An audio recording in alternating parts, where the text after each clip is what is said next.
13/3/2019 முதல் 19/5/2019 வரையிலான காலகட்டங்களில் வந்து குரு பகவான் அதிசாரமாக சஞ்சரிக்க போகிறார். இந்த அதிசாரமாக குரு பகவான் சஞ்சரிக்கிற காலத்தில் வந்து மகர ராசியில் பிறந்தவங்களுக்கு என்ன மாதிரியான பலன்களை இந்த அதிசாரத்தில் இருக்கக்கூடிய குரு பகவான் பண்ணுறாருன்னு பார்க்குறப்போ, இந்த மகர ராசியில் உத்திரடம் 2, 3, 4 பாதங்களில் பிறந்தவங்களுக்கும், திருவோண நட்சத்திரத்தில் பிறந்தவங்களுக்கும், அவிட்டம் 1 மற்றும் 2ஆம் பாதங்களில் பிறந்தவங்களுக்கும் இந்த அதிசார குரு பயிற்சி கோச்சார பண்ண பொருந்தும். ஸோ இப்போ குரு பகவான் வந்து இது வரைக்கும் இருந்த இடம்ங்கிறது வந்து விருச்சிகத்தில் இருந்தார். அதாவது வந்து மகர ராசிக்கு பாசிட்டிவான இடம் தான். அதுவும் இப்போ வரக்கூடிய இடமும் வந்து ஓரளவுக்கு பாசிட்டிவான இடம் தான். 12ஆம் இடத்துக்கு வரார் அதிசாரத்தில். ஸோ அந்த அதிசாரத்தில் வரக்கூடிய குரு என்ன மாதிரியான பலன்களை பண்ணுவார்னு பார்க்குறப்போ, ஃபஸ்ட்டு விஷயமே வந்து நம்ம நெகட்டிவான பலன்களை சொல்லிங்க, நெகட்டிவாக நடக்கக்கூடிய பலன்கள் இருந்து உங்களை தற்காத்துக்கிறது எப்படிங்கிறதுக்காகத்தான் அந்த பதிவை போடுறோமே தவிர, உங்களை வந்து மன உளைச்சல் படுத்தணும், உங்களை பயப்படுத்தணுங்கிற எண்ணம் ஒரு துல்லியம் கூட நம்மளுக்கு கிடையாது. இப்போ ஆக்சுவலாக வந்து 12ஆம் இடத்துக்கு, உங்கள் ராசிக்கு 12ஆம் இடத்துல வரக்கூடிய குரு பகவான் ஃபஸ்ட்டு விஷயம் என்ன பண்ணுவார்னா, உங்கள் தூக்கத்தை கெடுப்பார். தூக்கத்தை கெடுக்கிறது அப்படின்னா, இந்த 2 மாத காலங்கள் வந்து நீங்கள் ஒரு யங்ஸ்டராக இருக்கீங்கன்னு வைங்களேன், ஒரு 30-35 வயசுக்குள்ளே இருக்கீங்க அப்படின்னா, ரொம்ப அதிக நேரம் டிவி பார்க்குறது, இல்லை ரொம்ப அதிக நேரம் வந்து மொபைலை நோண்டுறது, சம்மந்தமே இருக்காது. நீங்கள் பண்ணுறதுல வந்து எந்த பிரயோஜனமும் இருக்காது. நீங்கள் அப்படி பண்ணுறதுனால வந்து ஒரு பெனிஃபிட் இருக்க போகிறது உங்கள் ஹெல்த்துக்கு தான் இஷ்யூ ஆகும். ஸோ ஆட்டோமேட்டிக்காக வந்து 12ஆம் இடத்துக்கு வந்துக்கூடிய அதிசாரத்தில் வரக்கூடிய குரு பகவான் வந்து உங்கள் ஹெல்த்தை பாதிக்கணும் அப்படிங்கிறது தான் விதி. அதாவது வந்து கோச்சாரத்தில் விதி. எப்படி ஹெல்த்தை பாதிக்கணும்னா, நீங்கள் தூங்க மாட்டீங்க. தூங்க போகிறதுனால ஆட்டோமேட்டிக்காக ஹெல்த்துங்கிறது வந்து பாதிச்சிடும். மிக முக்கியமாக வந்து பெண்கள் வந்து சீரியலில் நடக்கிற விஷயத்த வந்து நம்ம குடும்பத்தில் நடக்கிற விஷயம் மாதிரி நினச்சிட்டு ஒரு மாதிரி பயங்கர பொசசிவாக இருப்பாங்க. ஸோ அந்த மாதிரி எண்ணங்கள்லாம் கைவிட்டுறது நல்லதுங்க. இந்த 2 மாத காலங்கள் வந்து நல்ல பாசிட்டிவான பலன்கள் நிறைய இருக்குது. அதாவது வந்து பொருளாதார முன்னேற்றம் வந்து நல்லாவே இருக்கும்னு சொல்லலாம். ஏன்னா 12ஆம் இடத்துக்கு வந்து குரு பகவான் ஆட்சியாக வந்திருக்காரு. ஸோ ஏன் இப்படி சொல்கிறோம் அப்படின்னம்னா, 12ஆம் இடத்துல தான் உங்களுக்கு 7.5 சனி வேறு இப்போ ஸ்டார்ட் ஆகிருக்கு இல்லைங்களா. சனி பகவான் வேறு உங்கள் ராசிக்கு 12ஆம் இடத்துல இருக்கார், கூட கேது வேறு இருக்கார், 10வது குரு வேறு உட்காந்துருக்காரு. இப்போ வந்து உங்கள் எண்ணமெல்லாம் வந்து ரொம்ப பயங்கரமாக இருக்கும். எப்படி இருக்குன்னா, ஒரு கப்பல் வாங்கி விடலாம் அல்லது வந்து அம்பானி ஆகலாம் அப்படிங்கிற மாதிரி எண்ணம் தான் இருக்கும். நான் வந்து கிண்டலுக்காகவோ நக்கலுக்காகவோ அந்த விஷயத்த சொல்லவே இல்லைங்க, சீரியஸாக தான் சொல்லிட்டு இருக்கேன்.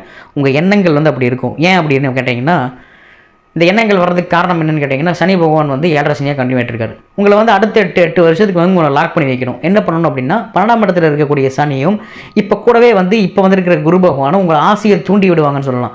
நான் அது வாங்கணும், இது வாங்கணும், அப்படி இருக்கணும், இப்படி இருக்கணும், டாடா பிர்லா மாதிரி வரணும், ரோல் மாடல் அப்படின்னு சொல்லி பயங்கரமான எக்ஸ்பெக்டேஷன்ஸ் வந்து உங்களுக்கு அதிகமாயிரும். இதுதாங்க உங்கள் பிரச்சனை. அந்த டைமில் மகர ராசியை பொறுத்த வரைக்கும் நிறைய பேர் சொல்லியிருப்பாங்க, யூடியூப்லேயும் சரி, நிறைய இதில் வந்து மகர ராசிக்கு வந்து சனி பகவான் 7.5 சனியாக வந்திருக்கார், ஒன்றும் பெருசாக பண்ண மாட்டார், தன்னோட சொந்த வீட்டுக்கு வந்து தீ வச்சுக்க மாட்டார் அப்படிங்கிற மாதிரி நிறைய சொல்லுவாங்க.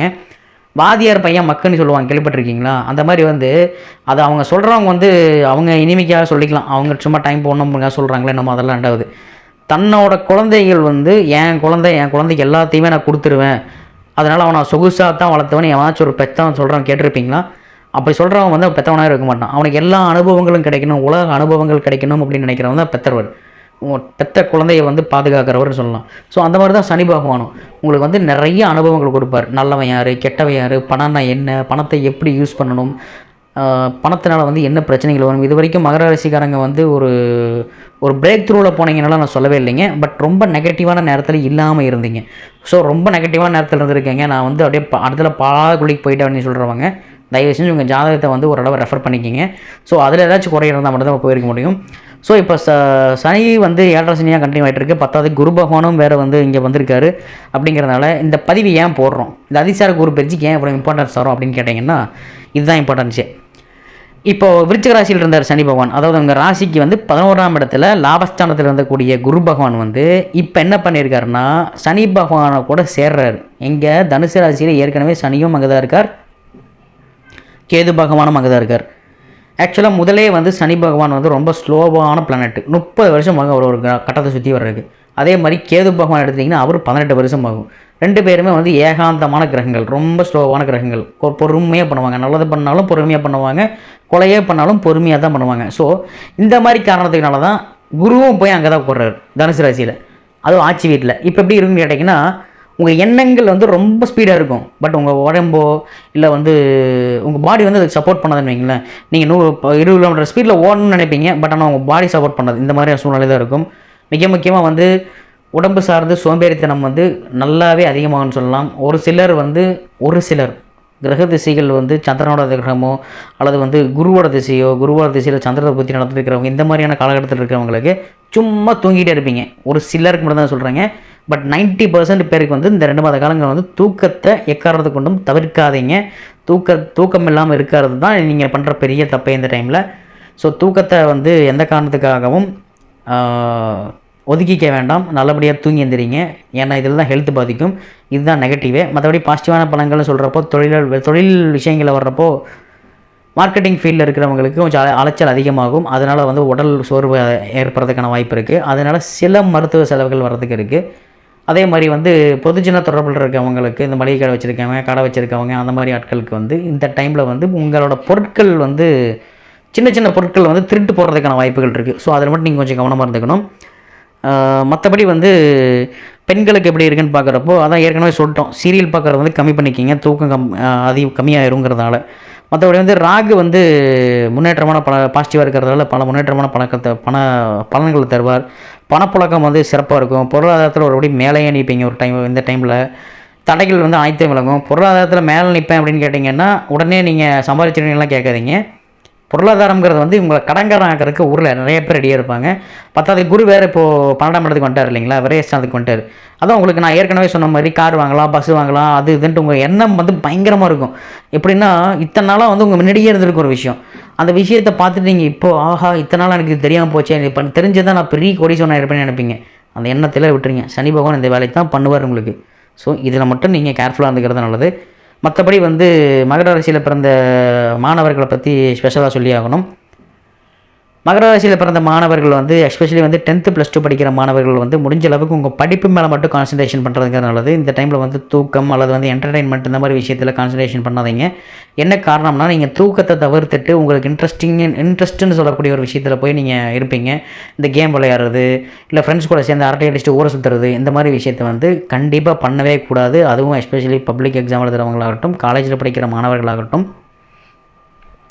அதே மாதிரி 12ஆம் இடத்துல குரு வந்திருக்கிறதுங்கிறது வந்து ஒரு சிலரை வந்து சில சின்ன பிரச்சனைகளை சிக்க வைக்கும்னு சொல்லலாம். இந்த காவல்துறையில் போய் ஹெல்மெட் போடாமல் சிக்கிறது, ஒரு சின்ன சின்ன பிரச்சனைகளை வந்து சிக்க வைக்கும். ஸோ இது என்னென்னா பெரிய அளவுக்கு எஸ்டாப்ளிஷ் ஆகாது. சட்டத்தை மீறாத விஷயங்களாக பார்த்துக்கோங்க. அதாவது ஹெல்மெட் போட்டுருப்போங்க, லைசன்ஸ் கையில் வச்சுக்கோங்க, ஆர்சி புக் கையில் வச்சுக்கோங்க. இந்த மாதிரி விஷயங்களை மட்டும் கொஞ்சம் கேர்ஃபுல்லாக இருந்துக்கிங்க. மற்றபடி வந்து நெகட்டிவ்னால் இதுதான். நெகட்டிவ் பாசிட்டிவ்னு சொல்கிறதுக்கு எதுவுமே இல்லை. ஆசைப்படுறதை கம்மி பண்ணிக்கிங்க. மற்றபடி மகர ராசியை பொறுத்த வரைக்கும் இதுக்கு பரிகாரம் என்னென்னு கேட்டிங்கன்னா நீங்கள் 3 பரிகாரம் பண்ணுங்க. ஃபஸ்ட்டு பரிகாரம் என்னென்னா வியாழக்கிழமை தோறும் வந்து தட்சிணாமூர்த்தியை வழிபடுறதை ஸ்டாப் பண்ணுங்கள். ஸ்டாப் பண்ண வேண்டாம்னு சொல்ல, நீங்கள் வரக்கவலை பண்ணுறீங்க. நவகிரகத்தில் இருக்கக்கூடிய குரு பகவானை தரிசனம் பண்ணணும்.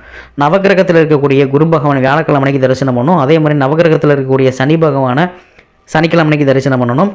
இல்லை இந்த டைமில் நான் மேட்ச் பண்ண முடியாதுங்க, நான் ஞாயிற்றுக்கிழமை தான் போவேன், இல்லை வந்து எனக்கு சனிக்கிழமை சாயந்தரம் வந்து ஈவினிங் தான் எனக்கு டைம் கிடைக்கும் அப்படின்னு சொல்கிறவங்களா இருந்தீங்கன்னா வாரத்தில் ஒரு நாளாவது சிவாலயத்துக்கு போயிட்டு அங்கே இருக்கக்கூடிய நவகிரகத்தில் இருக்கக்கூடிய குரு பகவானுக்கும் சனி பகவானுக்கும் கேது பகவானுக்கும் உங்கள் பேரில் ஒரு அர்ச்சனை பண்ணிக்கிங்க.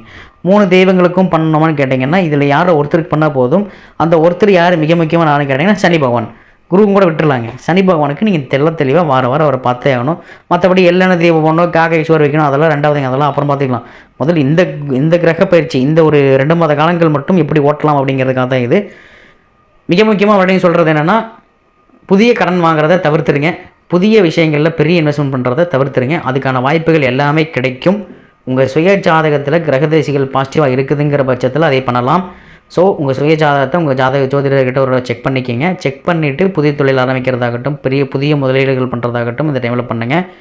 மற்றபடி உத்தியோகத்துக்கு போய்ட்டு இருக்கவங்களுக்கு உத்தியோகம் நார்மலாக போகும். பட் சம்பளம் மட்டும்தான் கொஞ்சம் லைட்டாக கிடைக்கும். அதுவும் கொடுத்துருவாங்க, ஒன்றும் பிரச்சனை இல்லை. ஏன்னா இந்த டைமில் வந்து சனி பகவான் வந்து உங்களை ஆசையை தூண்டி விடுவார். அதே சமயம் சோதனைகள் தரணும் இல்லையா, உங்களுக்கு ஆசையை தூண்டி விட்டு ஒரு வகையான இன்பத்தில் உட்கார வச்சா தான் அடுத்த 4-5 வருஷம் வந்து உங்களுக்கு துன்பத்துக்கு போக முடியும். இதையெல்லாம் மற்றவங்க சொல்லுவாங்க, எனக்கு தெரிலைங்க. பட் இது வந்து உங்களுக்கு ஒரு வேளை நான் பேசுகிறது வந்து உங்களுக்கு மொக்கையாக இருக்குது, இல்லை இந்த வீடியோ வந்து லாங்காக போகணுங்கிறக்காம பேசிகிட்டே இருக்கான்னு நினச்சிங்கன்னா ஐ எம் எக்ஸ்ட்ரீம்லி சாரிங்க. அந்த மாதிரி இருக்கவங்களுக்கு I am very much sorry. மற்றபடி வந்து மகராசியை பொறுத்த வரைக்கும் இந்த அதிசார குரு பயிற்சிங்கிறது வந்து நம்ம என்ன பலன்கள், என்ன பாசிட்டிவான பலன்கள் நடக்குங்கிறது வந்து கொஞ்சமாக தான் சொல்லியிருக்கோம். எதில் விழிப்புணர்வாக இருக்கணுங்கிற விஷயத்தை கொஞ்சம் அதிகமாக சொல்லியிருக்கோம். ஸோ இதை வந்து ஒரு தடவைக்கு 2 தடவை கேட்டுட்டு அதுக்கப்புறம் உங்கள் முடிவுகளை பண்ணிக்கிறது நல்லது. மற்றபடி வந்து இந்த வீடியோ பிடிச்சிருந்ததுன்னா லைக் பண்ணுங்கள், உங்கள் ஃப்ரெண்ட்ஸ் கூட ஷேர் பண்ணுங்கள். மறக்காமல் நம்ம சேனலை சப்ஸ்கிரைப் பண்ணுங்கள். ஏதாவது உங்களுக்கு சந்தேகங்கள், டவுட் ஏதாச்சும் இருந்துச்சு அப்படின்னா தாராளமாக கமெண்ட் பாக்ஸில் போடுங்க. முடிஞ்ச அளவுக்கு நான் ரிப்ளை பண்ணுறேன். நன்றி, வணக்கம்.